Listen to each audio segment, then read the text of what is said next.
these drugs are good, women should be able to take them, freedom of choice, don't let people suppress you kind of attitude. When they do that, they're not actually thinking about the implications of their words. They're thinking about followers, not implications of what their words are actually saying. And that's scary.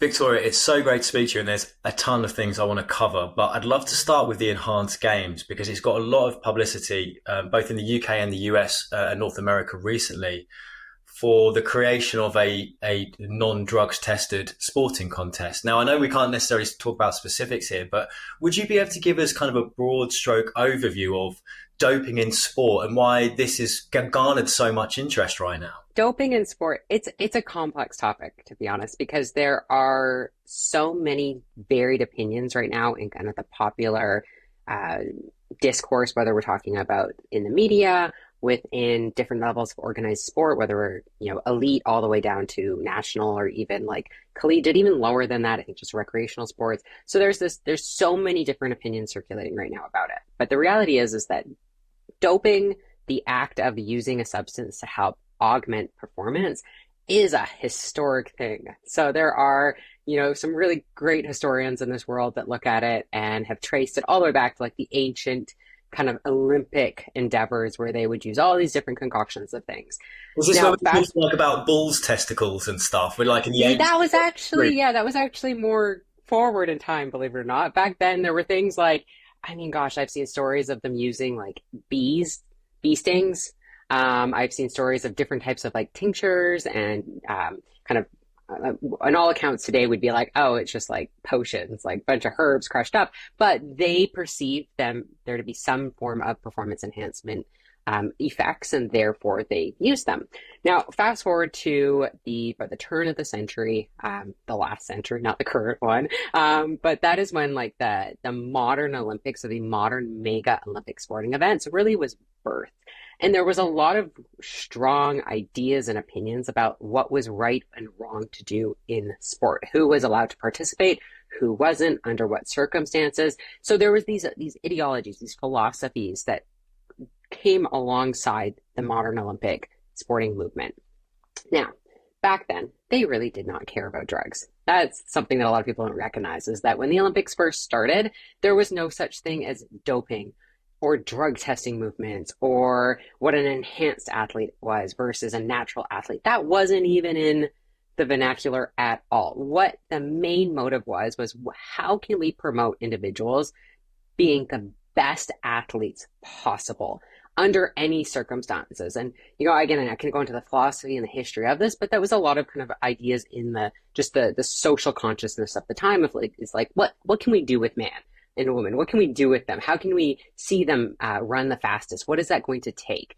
And so that's kind of the birth of sport, is that it was about, in competitive sport, elite competitive sport, it was like, let's see what we can do. Let's see who can be, the strongest, the fastest, the best athlete possible. Into the 1920s, the discourse changed a little bit. Now, there was kind of murmurs around drug testing even back then, but it wasn't like what it is today. And a lot of the drug testing discourse was actually around horse racing. It wasn't around human consumption of drugs. It was around the doping of animals for sport, dog racing, horse racing, and that was unethical because you're giving these poor animals all these different concoctions to either, and it was actually not to make them perform better, it was to make them perform worse. It was to actually get them to slow down so that you could win bets. So it was really tangled into gambling, and so totally different ideas to what it is now. And in the 1920s, though, there were start to be some discussions around athlete health. Because elite sport was growing bigger at the time. Athletes were, there's some questionable practices coming about what was right or wrong to do in sport, who was allowed to participate versus not. Back then it was, competitive sport was a elitist thing. I would argue it still is today, but it was upper class, wealthy, especially gentlemen. You could not be a worker. You had to be literally unemployed to be able to participate in elite sport. So a lot of the ideas that actually came up was that the ethics of sport and the ethics of what was right or wrong was more based around that rather than drugs. Drugs just kind of got tangled up into the 1920s, into the 1930s, and then moving forward. To where we get to in the 1960s, which was I would say the former implementation of drug testing policies, not only at the Olympic level, but at other elite levels of sport. And they decided to carve out some really strict rules around the substances that were allowed or not allowed, regardless of what scientific evidence said. So this is a big thing that has always challenged me as a researcher is how do we decide what compounds are right or wrong, good or bad, healthy or unhealthy, risky, dangerous performance? How do we actually decide that? And a lot of the current research is starting to suggest that maybe some claims are made around certain substances within that kind of performance enhancing world that weren't actually rooted in scientific evidence, that were more rooted in ideas and assumptions, and that the effects of performance are kind of overstated in drug testing policies and just the discourse. And that's what I find really interesting about when we think about what substances athletes today in sport are allowed to use or not allowed to use. Like what is considered to be doping, what is considered to be artificial enhancement, that those are really some basic belief systems that have been attached to a substance. That's really what it comes down to, is that if we give an example of, let's say, oh gosh, what's a good example? I mean, testosterone. It's the most probably politicized example I can take, but so testosterone, it was never an issue within sport. It was never considered to be a bad thing for athletes to use up until about the 1950s, 1960s. And even then, there were a lot of debates about whether or not this drug actually could increase performance. And now I understand that some people listening to this are probably like, oh my gosh, is she mad? Like, of course it impacts performance. But the reality was back then, they didn't know. They didn't have like absolutely bulletproof empirical scientific evidence to show whether or not this drug enhanced performance, because they were also using it in health settings. And so people were saying, again, I've done a lot of work in this world, that like, how can we have a drug that's being used in healthcare to support health and anemia, for example, or muscle wasting disorders. But then all of a sudden it's got magical, mythical properties when used by an athlete. So there was a lot of discussion about that. Ultimately, they decided that no, anabolics are bad. And, you know, here we are today where they're still considered to be restricted in sport under, I would say, 99% of circumstances. You know, trans athletes have started to open the conversation around what some of these substances mean, but for the most part, these drugs are still completely off limit for individuals to use, male, woman, even if there's a medical circumstance that necessitates the need, because the sporting authorities have said, hey, no, it's got too much performance enhancement and too much health risk behind it. In today's kind of governance of drugs in sport, there's three main things that are used to decide whether or not a drug is doping or against kind of the ethos of sport, and that those three criteria are really ambiguous. I mean, we could have that conversation around even technologies that people use, like is that certain type of like, let's say, fast track like speed skating, is that performance enhancement based off the rules? We can apply this kind of metric to a whole bunch of different substances, but ultimately, you know, the powers that be make these decisions. And if you want to play their game, literally, if you want to play their game, you need to follow their rules, whether or not we think it's right or wrong. That's the world of modern sport as we know it. So are those criteria, the two you mentioned in terms of performance enhancing drugs being too effective and too dangerous, is that right? Is that right? Or is this a fundamental misunderstanding that you would love to see looked at, changed, you know, thrown out the window? Because I think a lot of people just get caught up in kind of what they're told. Drugs are bad, performance enhancing drugs are unfair, and base their decision on this legacy of information, which I don't know. Is it correct? Yeah. So there's the three criteria is, and it has to be two out of the three. So one, does it enhance performance? Two, is it risky or dangerous to the athlete? Three, is it against the ethos of sport? Like, does it go against this? And that's a hard thing to define. Like, does it go against the spirit of sport? Because the two, I guess you could agree on criteria, because there would be testing or biomarkers or whatever. But the third, I mean, is a purely subjective element, isn't it? Yeah, and I would argue that the first two are actually a lot more complicated than we believe them to be, that there's a lot of nuances involved, because what may be dangerous for one individual may not have the same inherent risks as the other. Devil's in the dose and the duration of use a lot of times. And so, there are certain substances that to this day are still restricted in sport, that they're being used in medicine without much discussion around their dangers. Corticosteroids, for example, let's say for asthmas, that there's not that same discussion around it, but in sport, lots of regulations. And so whether a drug is performance enhancing or not, whether it is risky for athlete health or not, is quite nuanced. It's quite complicated. It's definitely not as linear as especially like the anti-doping kind of powers that be have made it out to be. And also some of the research that does exist. If you really carefully look at it, you just see this game of almost like telephone, where an initial study was done maybe in the 1930s or 1940s, not with the same rigors that we have today. And a finding was constructed, and then somebody repeated that one, and then somebody repeated that one, and then somebody repeated that one. And then all of a sudden you have people building modern research studies off of this finding that isn't actually really good, but there's kind of like this fallacy that exists where they then just start looking for the potential for this drug to be either health inhibiting or performance enhancing. So coming back to the enhanced games, and again, speaking kind of hypothetically, not going too much into what they're proposing, but the outline is there won't be any drugs testing, but obviously the athletes will be monitored very, very closely. The main pushback seems to be, I guess, athlete safety, the ethical considerations, and I guess almost a fear of opening a Pandora's box, that if this succeeds, what next? Where does it end? In your professional view, are any of these concerns warranted, or is it just too difficult to say athlete safety will be compromised because we're all unique specimens? And not just that, we're not just unique specimens, but high performance athletes are mutants. There's a reason why they're there and we're not.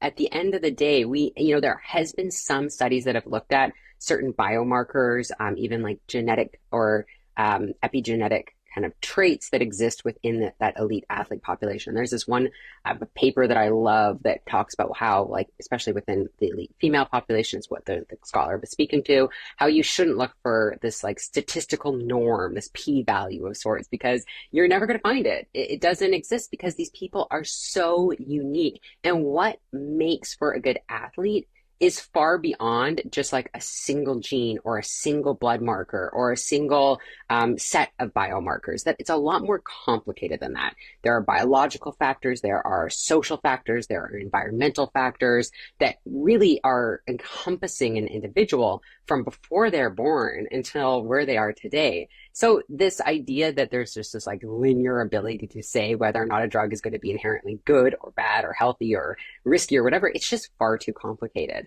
I jokingly say this, but I honestly do mean it with complete, I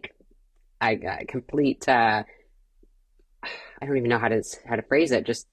I just really believe it to be true, is that human beings are the worst research subjects, that we think that we can control a ton of different variables and be able to tell whether or not like X equals Y or A plus B equals C. But there are so many variables involved that it is incredibly difficult to say that. So while I would love to believe that, by looking at athlete health and really focusing on that, I love that idea. There's risk involved with everything and anything, that it really comes down to how can we manage and mitigate the risks where possible. I love that philosophy and that stance, but there is still going to be inherent risk involved. I mean, just even participating in sport, you open yourself up, depending on the sport, to certain risks. Look at long distance running, or 2010. So I was in Vancouver at the I used to work at Vancouver at the university there, but when the winter games are going on there, I was very much involved in looking at just the different sports involved and everything else, and then kind of followed that up until when I left the university in 2018. But one of the things you start to see is that there have been athlete deaths just from the sport itself. So in skeleton, for example, there was an example of an individual that died because the track itself, his apparatus, something happened, and he passed away very, very sadly. And but it does illuminate the fact that yes, risk is involved. Whether or not we have drugs, risk is involved. So drugs are there. Athletes use them, and I can tell you that athletes use them, depending on what we're actually talking about, even within tested organizations, because it's just not concrete. It's not that easy. There are therapeutic use exemptions, which can allow certain substances that are prohibited under certain circumstances to no longer be prohibited for that individual. There are certain substances that may be prohibited in competition, but they're not prohibited out of competition settings. It's just not this black and white picture that people make it out to be. And I think what concerns me about this kind of new mission we're on with this organization is that it is kind of still creating this myopic box around drugs as being good or bad, right or wrong, healthy or risky. And I just have a little bit of warning caveat it's more complicated than that. So $1 million question. Yeah. Should this be allowed? You know so much about this world, performance enhancing drugs at elite level in both men and women.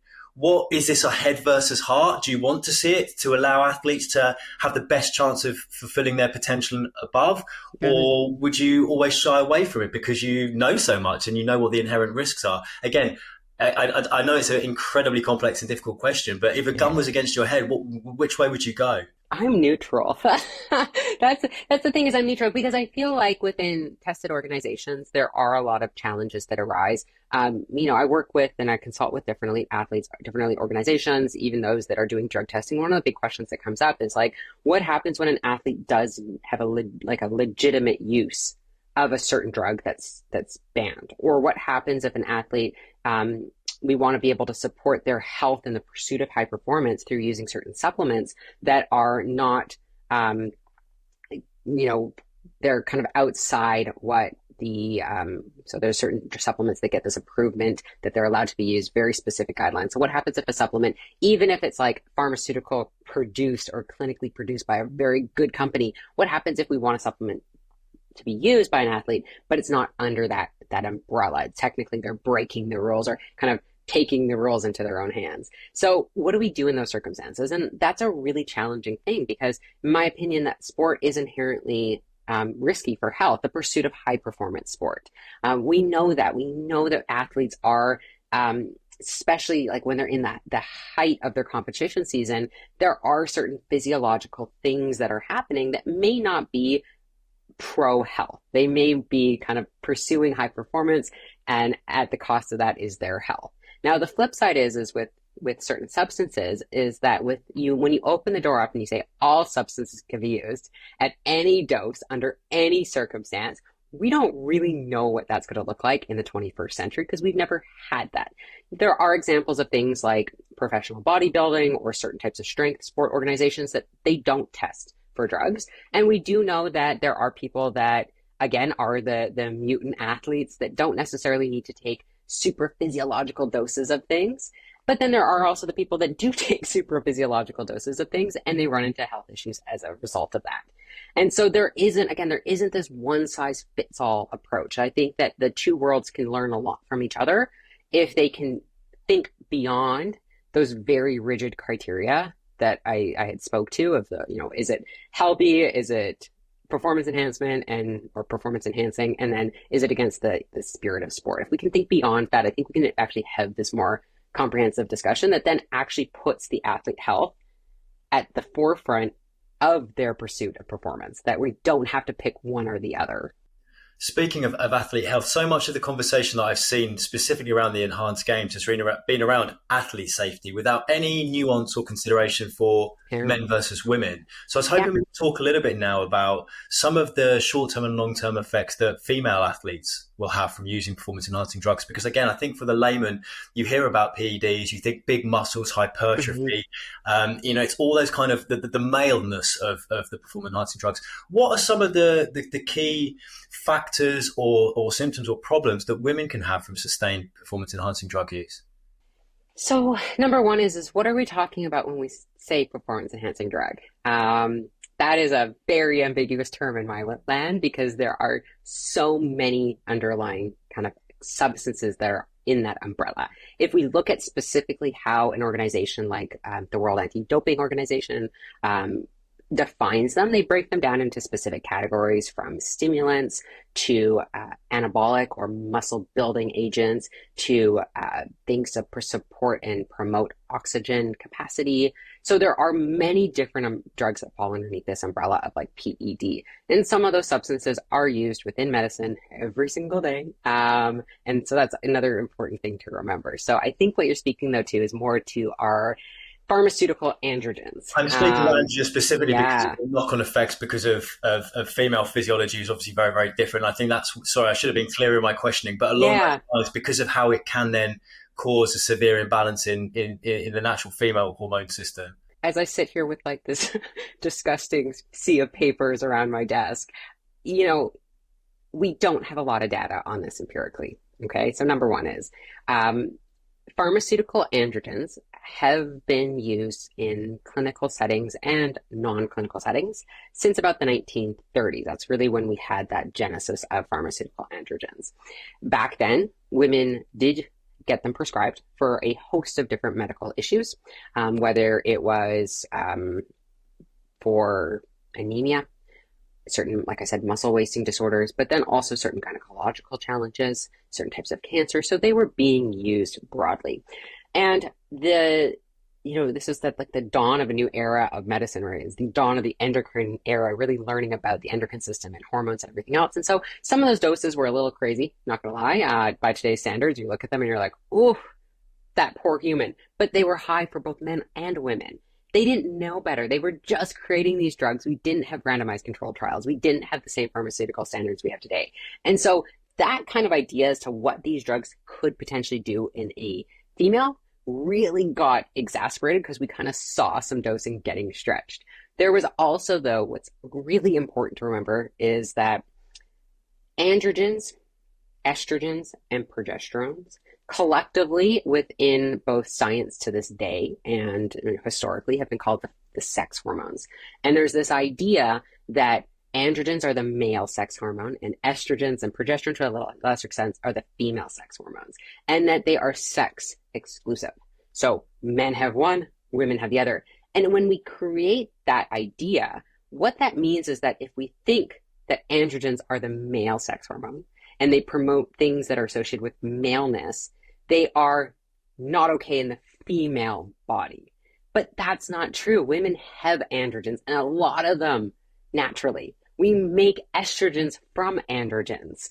Our ovaries create them. So even ideas like, oh, well, estrogens and progesterones are the ovarian hormones. It's like, well, actually, androgens are too. And just like the testes also create estrogens. So that idea, which, in my language, it's like pre-scientific ideas around these hormones, it was debunked right away. Researchers were like, whoa, whoa, whoa, whoa, whoa. Women have androgens too, varying amounts of them. We were wrong, but it was too late. Names were already applied to it. What does that mean, though, when we start to have this conversation around how do pharmaceutical androgens impact women? Well, there is this expectation that androgens are bad for women, even though they are inherent to their physiology. We have to have them, and not just for our reproductive function, but for our brain health, our neurological health, our bone health. So they have an incredibly important role in our physiology. With anything, though, if we have really low levels on one side or really, really high levels, there's going to be potential implications for that. So the pursuit of giving a female a pharmaceutical androgen often and historically has been to create a hyperandrogenic environment. So an environment within the body that is of high androgens, much higher than they would make on their own. Therefore, there's going to be potential implications for that. Now, it's going to vary individual to individual. There's not a one size fits all because it's a lot more complicated. We have to get into, receptor sensitivity and the balance of other biochemicals. So are they still making sufficient amounts of estrogens? Are they making progesterone? Are they still ovulating? What's their ovarian status? So, if we think of it in that more nuanced way, we can begin to go, okay, it's not one size fits all. These drugs aren't all evils. Androgens aren't unnatural to the female body, but that if we inflate levels to an extremely high, what we call super physiological range, there is a likely chance of there being some potential implications. And what these implications look like are going to vary individual to individual, depending on their reproductive status, their health status, their age of use, their duration of use, their dose, the type of compounds used. So there's a lot of different variables involved. Now, whether we're talking about endogenous or natural levels of androgens, or we're talking about exogenous and pharmaceutical levels of androgens, if we have extremely high levels that are not managed appropriately in a female body, there are potential repercussions for things like ovarian hormone development. So our ovaries are where we make a lot of our hormones and a lot of other biochemicals. But if we have this high level of testosterone, let's say, circulating in our bodies, it's going to impact our ovaries' ability to make that hormone and the other necessary ones. There can also be implications for things like our liver function. There can be implications for things like acne and hair loss and mental health and well-being. I mean, really, it's head to toe. There are so many different implications that can occur, whether we're talking about endogenous or exogenous androgens. So the big question that I always have for individuals right now, especially because I think female use, I can't say that this is anecdotal because we don't have research to support this, but I've been around the fitness industry a long time. I've been around the sport world a long time. And I can say that, in my opinion, we are seeing this higher rate of use, especially within individuals that are younger. So younger women are going on certain types of pharmaceutical androgens for the intent that they're going to provide like muscle building and fat burning capacity. And it's just way more complicated than that. And there are potential long-term implications for that. At the end of the day, Joe, any steroid in abundance is not going to necessarily equate to good health. So it's really interesting you say that, because I think for a lot of people, myself included, when you think about female athletes taking androgens, my memory, because I'm of that age, goes back to kind of the Soviet bloc, the East German athletes. East Germans, yeah. The systemic doping of an entire, Olympic team. And then the horror stories you hear afterwards about the infertility, the mental health issues, all the other things, a generation of elite athletes almost having their life, cut short in many instances. But it's not like that. That is because that was an incredible overuse of these kind of drugs. Whereas what you're saying is, for a lot of people, if you're simply elevating it to the higher ends of natural, there's not those inherent risks. You're probably going to see an awful lot of upside. Potentially. But the other thing too to remember is that androgens aren't just one thing. There are many different drugs that are underneath that umbrella. In the doping research, in the performance enhancement research, even I would say in the anabolic steroid research, they don't talk about these nuances. And then when we look at things like, like the East German, and of course that's what I grew up with too. So, my perception of pharmaceutical androgens in women growing up was very like myopic. It was very like limited. It was like, East Germans, bad. Like, that was it. It was like, you don't want to take these things because they're going to be bad. But I got into the research more, and I started really looking into it, and I started really learning about it and going, okay, well, where did we get these ideas from? What were the actual research underscoring these ideas? What was completed? Who was it done on? Why was it done? And ultimately, there isn't a lot of empirical data on this. A lot of it is, it's in simplistic sense, after the fact interviews. So where individuals are asked to report on the effects of these drugs for them after they've used them. It doesn't take into consideration what their hormone status was beforehand or afterwards. It doesn't take into consideration what drugs were used, how long they were used for, what the doses were, or even what other variables were involved. If a woman naturally has high levels of androgens circulating in her body, there is also the likelihood, if we're talking about what we would call polycystic ovarian syndrome or hyper anovulatory androgen excess, so essentially you don't ovulate, which means you don't produce progesterone. If we're talking about that population that already has these high levels of androgens, they already potentially have this high sensitivity to these androgens. Their body's already binding androgens at a great capacity, and then we add in androgens on top of that, their outcomes are going to look different than somebody who's not in that situation. So it's not, again, I'm neutral. I'm not saying these drugs are terrible for health, but I'm also not saying they're awesome and everybody should run out and take them. That's not the case at all. It's that we always have to contextualize it. We always have to think about what's the drug being used? Who is it being used by? Why is it being used? Under what circumstances? Is it even necessary? I mean, one of the big things I've seen for the last decade is that people gravitate, whether we're talking about men or women, towards performance enhancing substances when they don't have fundamentals of health down. So they are going, I want to boost my performance. And you go, okay, are you sleeping? Are you eating well? Are you taking care of your mental health? What's your natural hormone production like?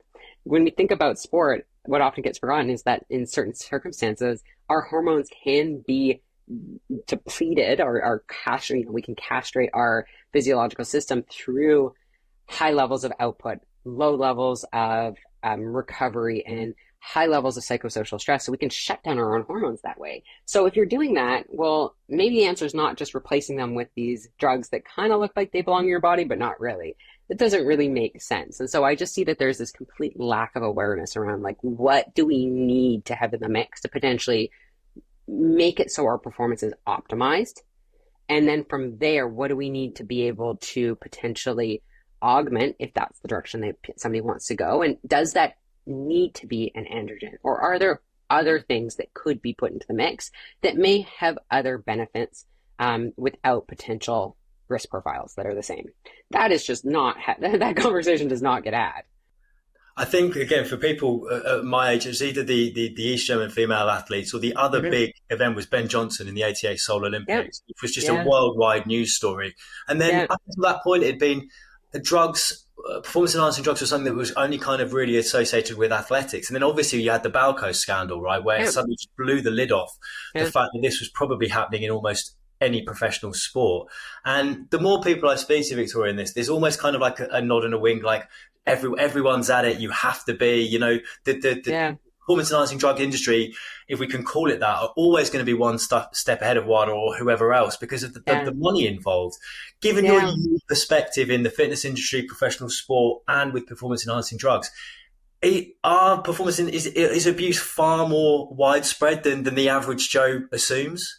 We would never know. That's the thing, is that you're not going to disclose that you're doing something if what you're doing could get you, in some countries, arrested. If what you're doing could get you kicked out of your sport, your records taken away. What I can tell you is that I have been privileged enough to work with elite coaches, athletes, and practitioners working with elite athletes in all sectors. So from professional boxing all the way to Olympic level, track and field, to your strength sports, your untested federations, even bodybuilders, best women in the world. And that what always strikes me is that when a professional athlete or an elite athlete has that, I'm going to call it the it factor, when they have that thing that I don't possess, they honestly don't. And I'm always so shocked, but I've got this one individual I work with. She's the most lovely individual. She's so on top of her training and her recovery and everything else, but she has zero consciousnness of supplementation and drugs. Zero. Because she grew up through kind of that WADA sport world. So she always just, they're bad. You don't take them. You don't need them. They're doping. She has zero consciousness, yet she's still one of the best in the world at what she does. So those people exist. And I think when we say like all athletes are using drugs, you take that kind of phenotype, that type of athlete, you take their accomplishments and you just literally throw them to the wayside. And that's not fair to do. But it's also not fair to pretend that all athletes, even in tested federations, are playing by the rules, that they are completely, quote, natural athletes. It's also unfair to label drugs as being good or bad when really they're neutral. They're not. So I feel that, like, at the end of the day, there are athletes that, research has, I gotta say, there's some pretty crazy estimates right now in research of the, like, drug use, certain like millions of people. And I'm like, do I think that I necessarily agree with that? Maybe not. I want to know where they got those numbers from. They don't actually explain, but it would be great if they could talk about it. If you look at the actual doping kind of levels, they're not astronomically high in organizational sport.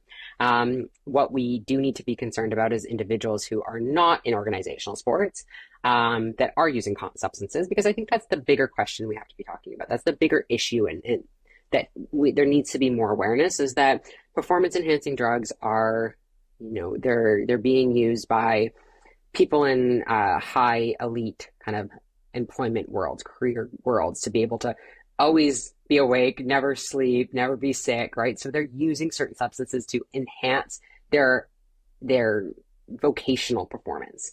And then you get the individuals that are your everyday gym goer that are also using these substances. And that we have so much attention towards professional sports in terms of testing for drugs and testing athletes and, making sure that they're top notch, that we fail to see that there are many other sectors that are using these drugs that aren't getting that same attention. And that when we think about the adverse risks, that's really who we're seeing them in. It's not necessarily the elite athletes. I wanted to circle back to something you mentioned earlier about not having the data, but anecdotally noticing a lot more women, particularly young, Yeah. going down the performance enhancing drugs route. I was hoping you could shine a little bit of a light on why you think that is. Why are more women turning to performance enhancing drugs? Yeah, it's fascinating. It's, I can tell you that, so I started training in the gym in about 2004, 2005. And back then, weight training, muscle building was not something you saw young women do, or women of any age do. There was kind of this delineated line in the gym of, you had the women doing cardio, doing their aerobic classes, and then you had men in the weight room. Like, it was such a delineated. There may be that one-off kind of fitness competitor or lifelong athlete that still kind of trained in that sense, but in like the everyday gym world, you just didn't see that.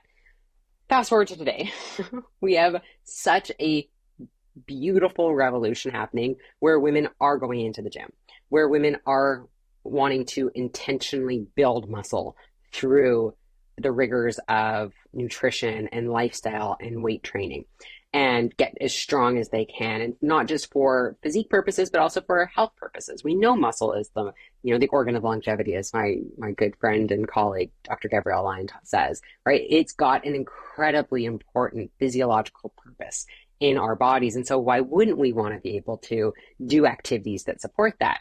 Now, because of ideas around sex and gender and kind of just like that biologicalness of being a female, there was always that kind of idea that having muscle was not okay for women to possess, and that is a social construction.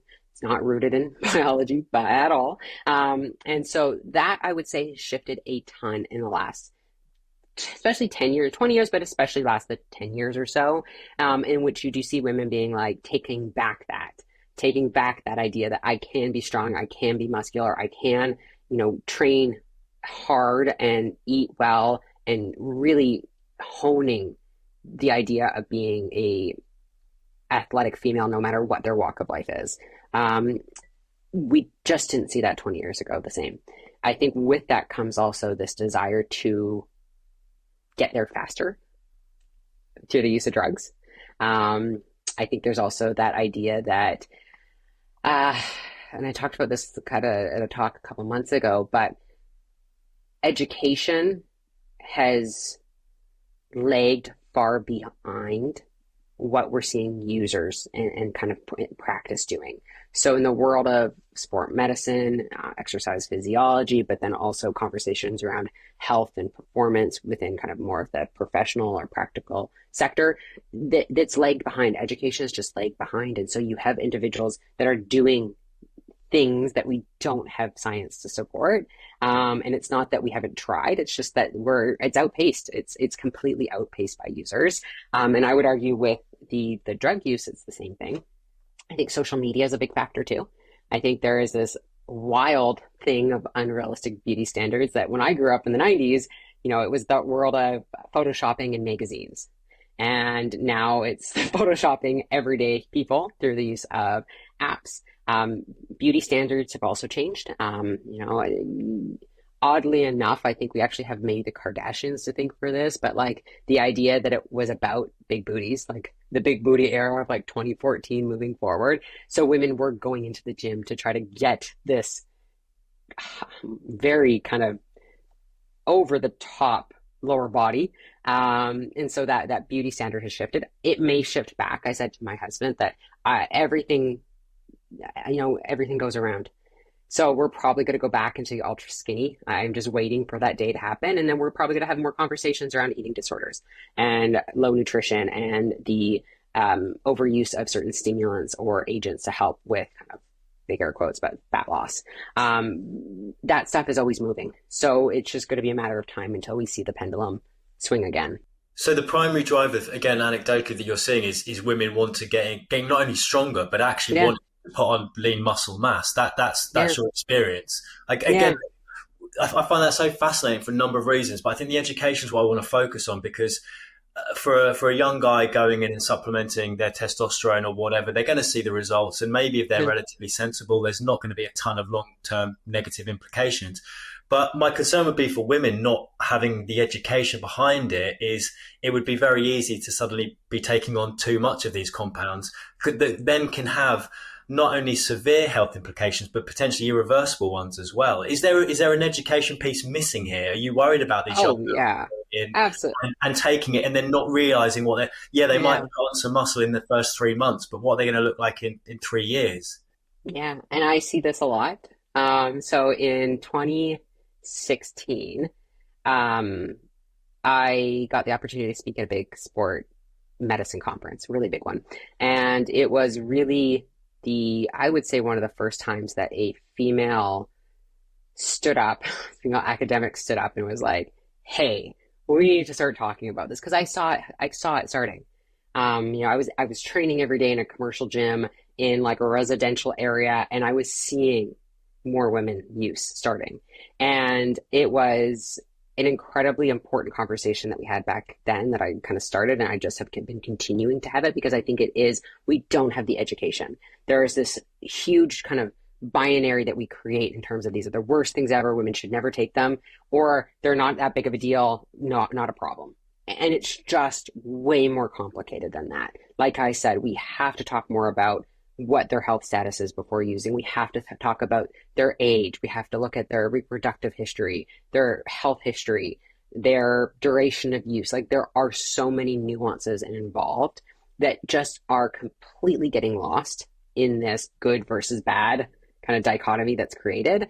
I'm more scared today than I was a decade ago around female use. Even with more educators going out and speaking to this, it's not enough.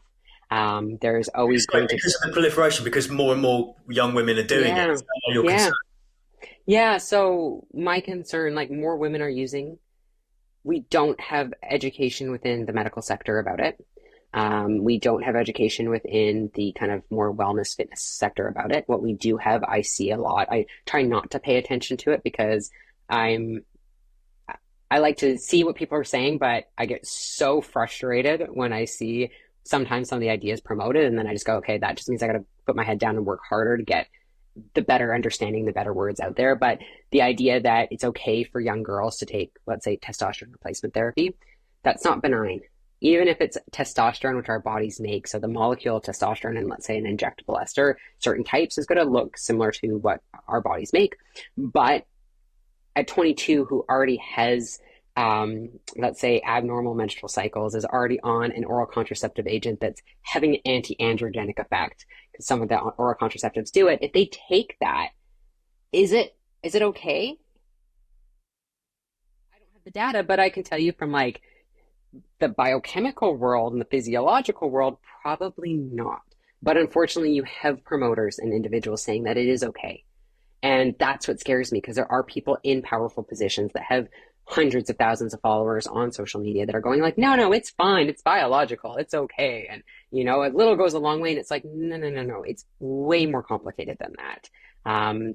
The human body, whether we're talking about men or women, is incredibly complex, interdynamic network of molecules and systems, past and present. And that in the female reproductive system, hormones are always changing, right? We have our ovarian hormone production. It is an incredibly complex physiological cascade that occurs, and it is very sensitive to the use of certain biochemicals or the certain kind of injection of drugs into the system, whether we're talking about thyroid hormone when it's not needed, whether we're talking about androgens when it's not needed, whether we're talking about kind of the stacking of multiple different things when it's not needed. And I'm not saying that women shouldn't do that. but they need to ask questions about it. They need to really think about what is being promoted, why it's being promoted, and by who. They need to think about what's involved for them to be able to potentially do this safer or healthier if that's the direction that they want to go. They need to really kind of dial in and go, do I have my foundations in place first? Like, does using this substance make sense for me today? If I'm a 22-year-old female that just started lifting, I don't have my nutrition on point, I'm not sleeping, I'm still drinking alcohol, I'm on a hormonal contraceptive that's have high amounts of synthetic estradiol, or so ethyl estradiol, and an anti-androgenic progesterone, does that make sense then to throw an anabolic steroid in the mix? Probably not. I can't say. I'm just amazed because just again, perhaps my naivety thinking that a 22-year-old young woman would be considering this kind of. Yeah. Again, I'm not in that particular world on social media. I'm not following those type of accounts. So, but the information is out there, Victoria. It doesn't take long to go to a search engine and find out what the side effects were. So, is this young women? Is this young? Well, I'll let you answer. I'll finish my question in case it helps you answer. Is this young women ignoring the information out there, thinking, well, I trust this influencer more, or is it genuine that they don't understand what they're doing? Because I think there's quite an important distinction there, which would be more encouraging to you putting information out there if you felt that it was just a vacuum gap. But if it's women choosing to ignore the warnings because the short-term gains are more attractive to them, that's a completely different battle, isn't it? Yeah. So I think it's a few different things happening here. So, okay.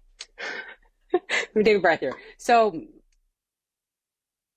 I can't say this is everybody, but this is what I'm seeing. I'm seeing certain downplaying of potential physiological implications of use. Though I don't call, let's say, hair growth, facial hair growth, or acne, I don't call those side effects of androgens. I call them effects. They're unintended effects. You just want the muscle building potential. You don't want all the other baggage that comes with it. You don't want, micro or chronic inflammation. You don't want anovulatory menstrual cycles. You don't want that. But let me tell you, if depending on the user, the duration of use, the drug being used, that can happen. They're not the intended ones you want. And so high levels of androgens in many individuals are not benign, whether we're talking about men or women, that they have to be monitored. And unfortunately, there's this kind of discussion that I see in the fitness industry right now where there's this downplaying of risk because, the risks have been hyperinflated. That's the thing, is that they're, especially with like anabolics, like they've been so hyperinflated by the politic kind of community, the scientific community, the medical community, that you have this like absolute opposite effect happening where it's like, don't listen to them. It's wrong. If you Google them, they're not telling you the truth. They're suppressing you. They are keeping you down and not letting you be optimal. And it's like, whoa, not quite. Neither of the people, neither of the camps are really, thinking through this carefully and critically. So that's number one thing I see is I see experts that are kind of promoting this idea that risks are hyperinflated. Number two is I see experts that are taking discussions of certain pharmaceutical androgens and putting them not in context. So they're looking at a specific study, let's say that's been done on individuals that are transitioning, so F to M, or within geriatric populations, chronically ill populations, but women, and applying those results to your 22-year-olds and being like, well, this is what this study found. And it's just like, no, it's way more complicated than that. So I see that happening. So they kind of have this guise of science behind them that this is what the research is saying. And the reality is that, yeah, the research is saying that, but it's not for that population. It's not for that drug. So I'm seeing kind of these overinflation of scientific studies that may not be totally backed by solid, time-tested empirical data. And then I'm seeing individuals that are going to certain types of, like if I were just to Google, let's say like female steroid cycle, they're going to some of the websites that pop up without recognizing that who's making this information are the people manufacturing the drugs. And so now you're getting this like really grossly made information that's not necessarily I don't want to say accurate portrayal, but maybe a fully encompassing portrayal of how these drugs are going to interact with you. And just like many uses of drugs, whether they're talking about pharmaceutical or lifestyle recreationals, that people don't put it in context. So the conversation about like, how does this information apply to me? Is there more risks for a 22-year-old than there is for a 35-year-old? Is there more risks for somebody who is on other types of medications or that have certain types of health histories or that have certain types of future health goals? Let's say they want to be able to conceive in the next 3 to 5 years. There's that piece of actually thinking through use that's not happening. And then I also see and again, big air quotes, but experts in this field that are kind of looking at this in this very limited, myopic way of going like, these drugs are good, women should be able to take them, freedom of choice, don't let people suppress you kind of attitude. When they do that, they're not actually thinking about the implications of their words. They're thinking about followers, not implications of what their words are actually saying. And that's scary. That is a really scary thing. As somebody who prides themselves in doing really solid research that's not only theoretical but empirical based, it is scary to see that happening, because the platform is given often to those who have the biggest following, not who should have the biggest following. And I think in this conversation, that's what I see. And that happens with everything, though, Joe. It's when, people going, this is the one exercise you should be doing. And I completely get that. And, I've been in the industry probably almost as long as you. And I nutrition is the one thing you see it around. And people absolutely swear blind to one dietary approach over another. But that's all being well. Try doing carnivore, try doing keto. If it doesn't work for you, no harm done. With something like this that could have, like I said, irreversible health implications, and young women are making a decision to take performance-enhancing drugs based on zero information or falsified information. So, you are a world-renowned expert in women's training and women's health. What are the big rocks? If a young girl's listening to this and is new to the gym and new to training and wants to put on some muscle size or get stronger, what are the things she should be focusing on first before performance-enhancing drugs are even on her radar? The best way to build muscle is to train hard, train intentional, meaning it's not just going to the gym and being like, I'm going to go to failure on every single exercise. So it's training hard, it's training intentional, and then it's having foundations or pillars of not only recovery in place, but things to support your training. So nutrition, sleep, positive social relationships. Those are all the things. And again, so many other kind of things in our toolbox. So there are so many of those fundamental aspects that don't get put into place before people pursue the drug route. They perceive that the drug route is a quick fix. It's going to get them there faster. And of course that, so-and-so on social media said that there's no side effects, so no harm done. So that would be number one, is that we really need to think through, are we training hard enough to create the intended result and smart enough to create the intended result? I can tell you, I was an idiot back in my early training days where I was overtraining, under eating, and I didn't have these things in place, and I had health consequences as a result. And that doesn't always get talked about. So unfortunately, we kind of labeled drugs to be this end all be all bad thing for women's health, when the reality is that overtraining, under eating, chronic poor recovery is not good for health, short-term and long-term. And for some individuals, they can get through it. Other individuals, there could be long-term effects of them. So that would be the first thing. The second thing is that women's health is, it is as bad as the fitness industry in terms of camps of information, pseudoscience, myths, misunderstandings, practitioners that are bound by research that may not be the best examples of scientific rigor. And so when women go to their doctors, when women ask, say, if I were to say okay, well, if you're thinking about going on, X substance, you should go and get a health check first. Well, for let's use that example again, for a 22-year-old female to go in and request a physical, that is a hard thing to do as a female. There are so many barriers to good healthcare for women that are still systemic. They're still everywhere. We see them. We see women that have, let's say, abnormal uterine bleeding, getting the only solution that they get provided is to go on an oral contraceptive pill. And that's not to say that may not be an effective way to overcome this, but it's not the only thing we should be talking about. It's not the only thing that practitioners should be providing.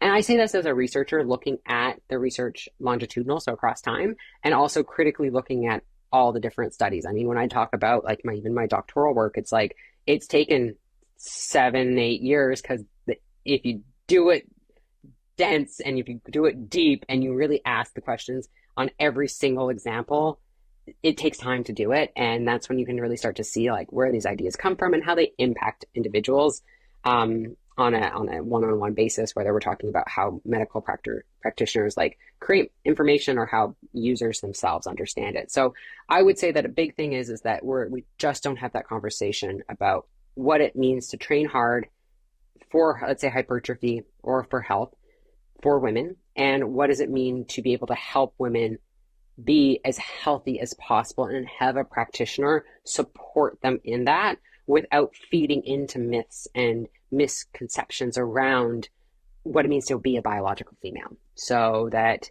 as a result, if women do even go on use, they're often not able to get the care they need from a medical practitioner to help them get to a better health state after they've used this compound. When it comes to training for hypertrophy, are there any significant protocol differences required between men and women? The reason I asked that is I interviewed Dr. Stacey Sims, and she was talking around different nutrition protocols. Women should do faster training, for instance, or post-exercise ice bath or cold water immersion, the physiological differences between men and women. On the gym floor, in the weights room, are there significant things that women should be doing differently to elicit the same hypertrophy response, or is it pretty much what works for men will work for women when it comes to muscle building? It's one size. That's the thing. Human beings are so incredibly different. And who I am today is not going to be who I am tomorrow or the next day. So I challenge some of the research that takes these really hard stances that say women should be doing X and men should be doing Y. We know from sex-based and gender-based research that the differences between biological men and women are actually a lot less than we think that they are. And the differences within groups, so the differences among biological women, are actually far greater than we perceive them to be. And that's not me just saying that as based on my background. That's me looking at lots of different research that's come up with that, whether we're talking about like neurosciences to physiology to pharmacokinetics, that there are important differences between the sexes, but are they as big as we perceive them to be? And then when we talk about women, we homogenize that. All women should be doing this. And it's like, no. The diversity of women is massive. The individual factors beyond just reproductive function are massive. And so I really feel that what we have to promote in individuals is something that will help them create a sustainable and positive life change. So if that's training, it's how do we create a sustainable plan that is going to be tailored to that person, to what they're interested in, to what we know is going to be necessary for the end goal, whether it's a health goal, performance goal, or a combination of both. And how do we do this in a way that fits them to a T and recognize that humans are fluid. We're not static creatures. We're not, I'm not going to train the same as another individual that's age matched for me and even maybe has a similar athletic background to me. What works for me today in this kind of era of my life is very different than what worked for me 5 years ago, 10 years ago, and it's going to look different 5 years from now. Even I would say 6 months from now, it's likely going to look different, right? We don't talk about things like training age or athletic background and how that may impact an individual's ability to build muscle. We don't talk about underlying physiological health status, especially for women. It's so anchored in just reproductive function. Like, what are their hormones doing? What's their menstrual cycle status doing? That we don't talk about, hey, well, what actually is like their response to, let's say, glucose? What is their ability and affinity to be able to buffer against cellular stress? Those things get lost when we focus so much on training specific women, hormones, menstrual cycle. And that those things matter. They're very important to the muscle building equation. So I guess I counter it in going that, like, I see women training all different ways. I see women eating all different ways. Is there one size fits all? No. Are there certain things that we can say with a relative degree of certainty may not be advantageous for long-term health, short-term performance? Absolutely. If somebody is in a chronic caloric deficit with high amounts of training stimulus all the time, that probably is not going to have positive outcomes for them. With the idea of fasting, do we know that women's kind of hypothalamic reproductive axes, the nervous system, hypothalamus, the pituitary, the ovaries, that's very sensitive to physiological stressors and psychological stressors. And we know that nutrition is an incredibly important anchor that helps with our rhythmic production of hormones. So do we want to be doing things that are going to interrupt that? Probably not.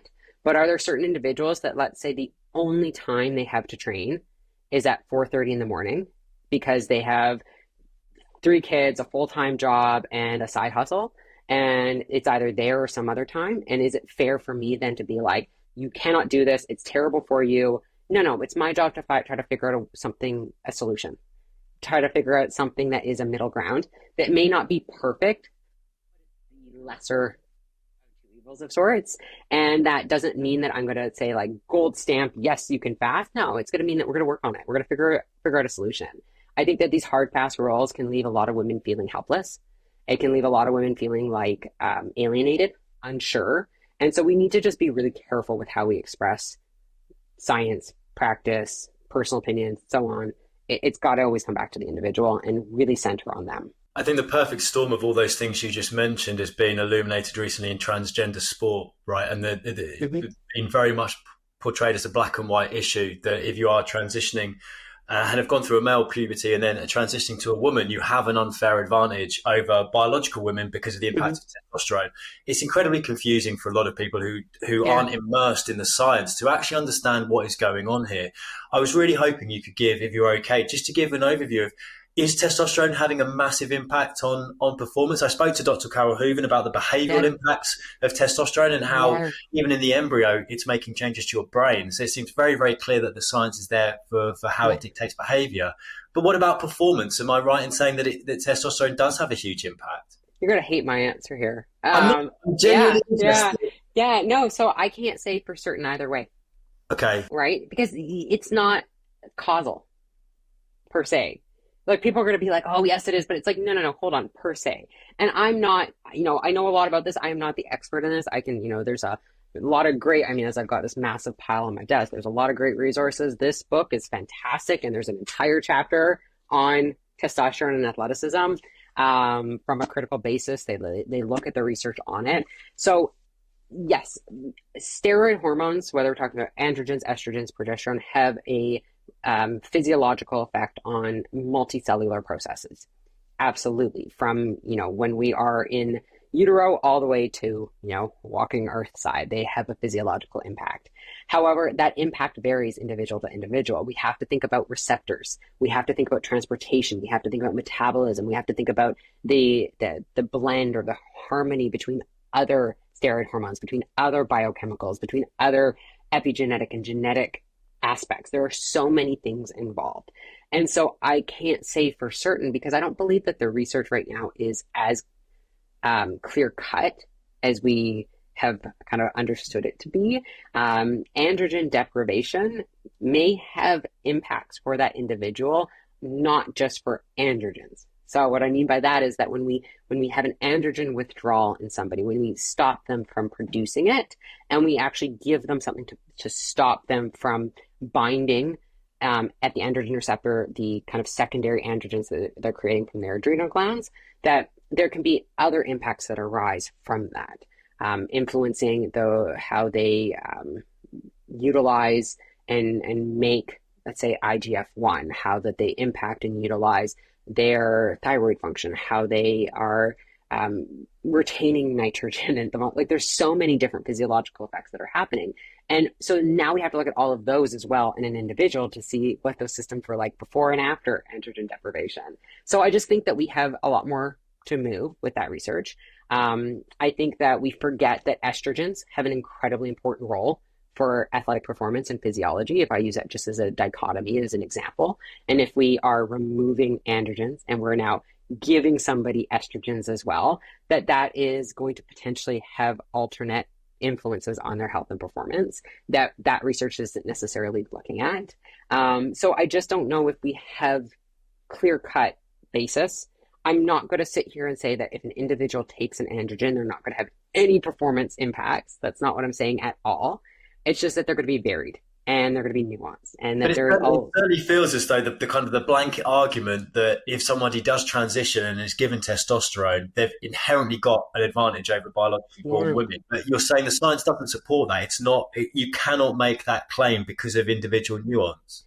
Well, the science, some of the science will say that. And that's the thing. That's where so as a critical researcher, it's like I look at science and I look at where ideas get created from.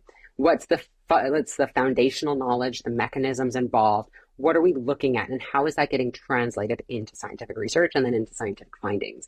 And what we see with testosterone is that there is a heck of a lot of social ideas that have been embedded in how we perceive and understand the physiology of testosterone in both male and female or biological men and women's bodies.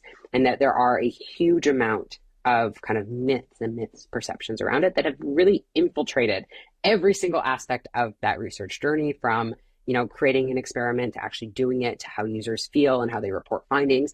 And that we have to really consider that, because if we've called this hormone a sex hormone and we've associated it with athletic performance since like actually before we even knew what testosterone was, like back in like 1840s, that will have implications for how we study and how we understand it. If I look just at the surface level of some of the research, there are, I would say, a mixed bag of findings.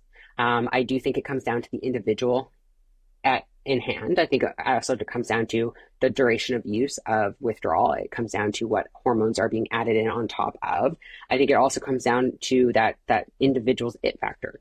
So what's the thing that drives them to be an amazing performer in the first place? And the reason why I say this is that androgens aren't, like, again, there's a lot of different types of androgens. And so with the hyperandrogenism ruling in sport, and I don't know if you know about this, but about in 2010-ish, at the time it was the International Athletics Federation, they introduced this rule saying that if women's testosterone levels naturally were above a certain threshold, that they had to either withdraw from sport or take certain substances to reduce it. There was a huge battle that came after that of people going like, wait a second here. If a woman's ovaries are creating more androgens and they're also creating more estrogens and progesterones, why are we just assuming that it's going to have an automatic impact on performance? Because what they found is that it wasn't the basis.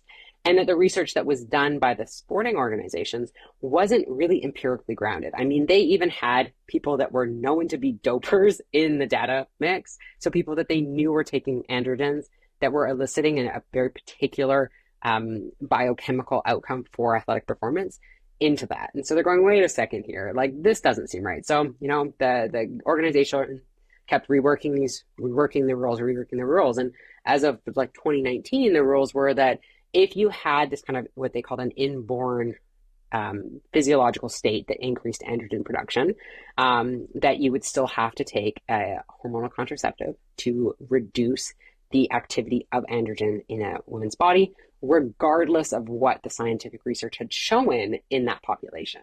So the science on this world, the understanding the rhetoric is so complicated and twisted because androgens aren't all the same, and how they work in individual bodies aren't all the same. And there are individuals that we know when they go under androgen deprivation that they may be able to maintain a certain level of performance to a point, but they also may not. We don't have, I think, clear enough research to support it yet. I'm going to ask you. I'm going to ask you another $1 million question. I think it might be the third one, right? And sorry for putting you on the spot here, but what is the solution until we have the science then? Because I spoke to former British Olympic swimmer Sharon Davis, who believes that there should be an open category. You've got biological men, biological women, and open, because that is the only way of ensuring fairness for all. What's your stand on that for elite sport? Yeah, so I actually used to teach a class on this, and I used to pose this to my students, and I used to always say, like, it's not for me to decide. Today it is. It's not, but I don't disagree with that. So, when we look at, let's say, Paralympic sport, what we see is a bunch of different categories for performing. We see a huge amount of almost like micro classification of the body. Single amputee, double amputee with apparatus. There are so many different categories and breakdowns.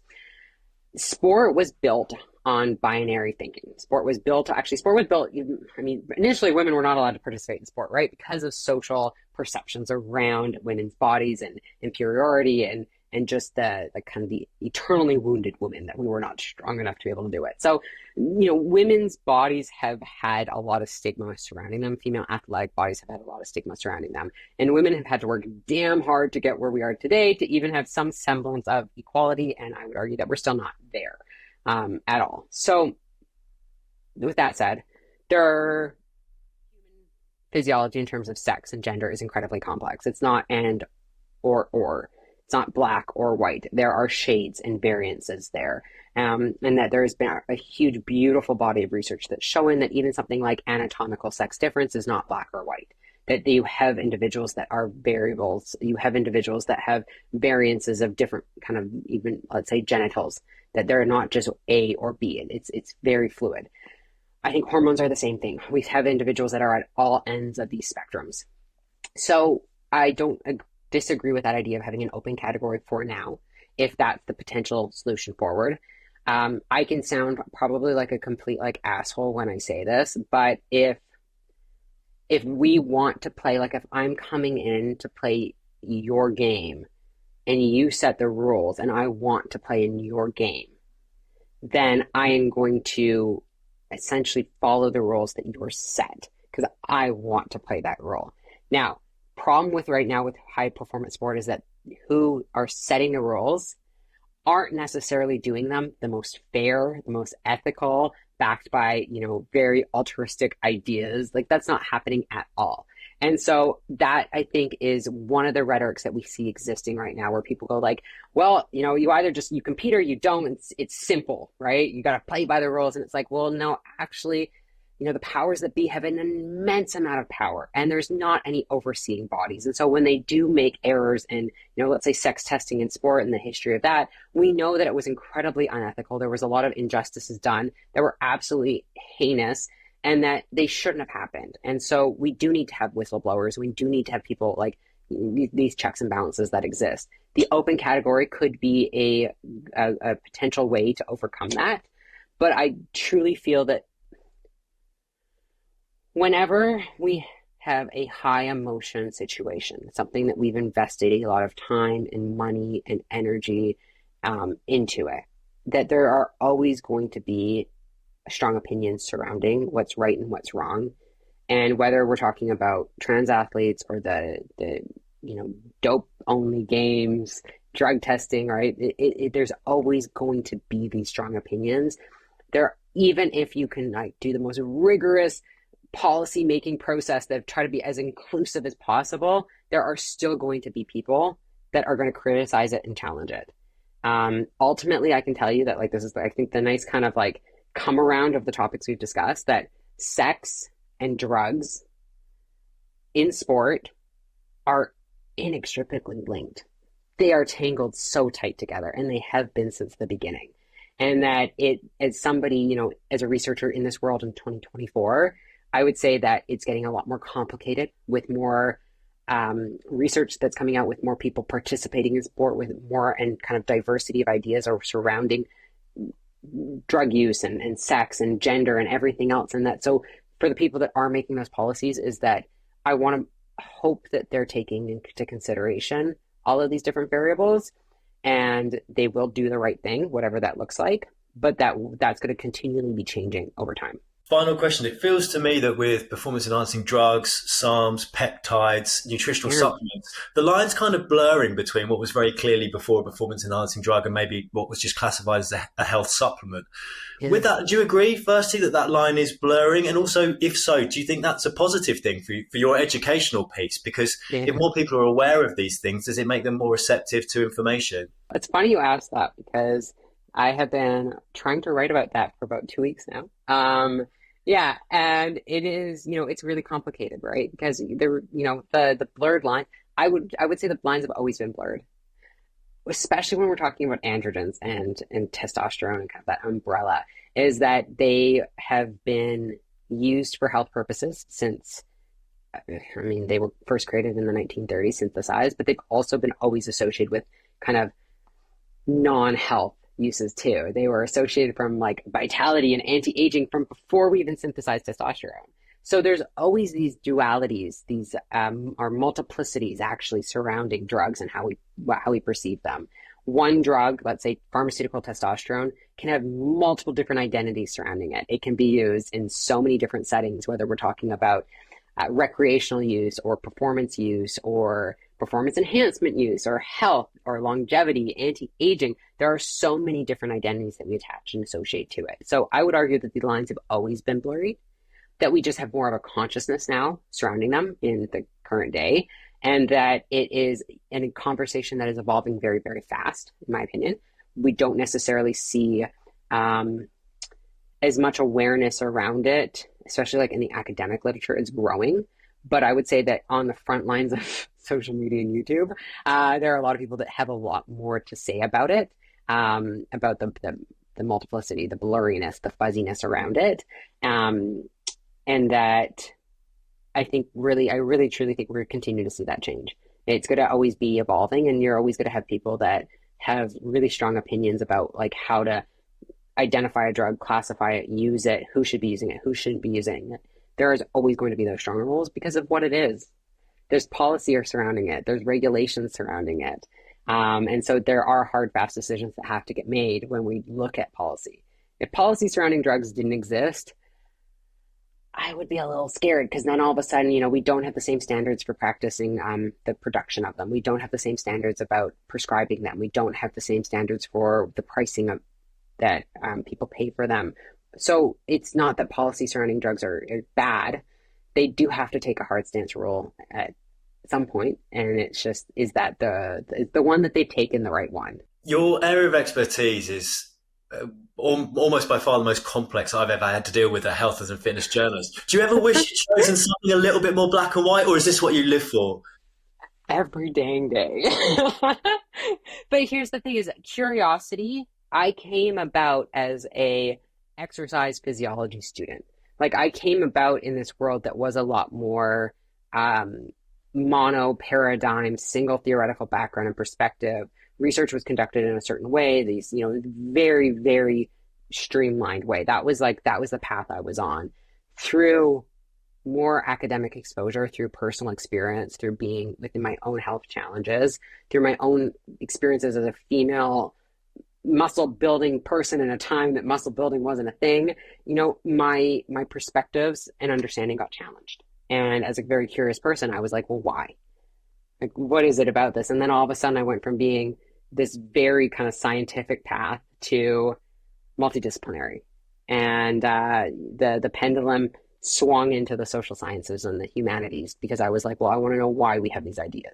Like if there's a rule regulating a drug, I want to know where that came from. Because it didn't just come down out of the sky, or if there's a certain theory about how a hormone works in the body. It's not like somebody just waved a wand and it appeared in this textbook. Like, what were the ideas surrounding it? Where did they come from? Who was involved? How did they move through time and change and shift? And so I wouldn't ever change this perspective. I understand it needs to become with, like my husband says, like a warning label, because it's hard for me to always give this like single answer to things because unfortunately or fortunately, the world we live in is not that simple. We just want it to be. We try to make it that way. And it is incredibly complex. And I don't think you can pick a more challenging subject based off of my research than when we talk about sex and drugs, especially sex drugs. That's even more complicated. And that like with my actual research, though, every day I'm like, why did I do this? Like, why did I make this so much harder on myself? And the answer is that I did what I thought was right to do from a research fact. My ethical compass when it comes to research is really strong, and I didn't ever want to produce something that I felt like was not paying tribute to the complexity of what the picture is.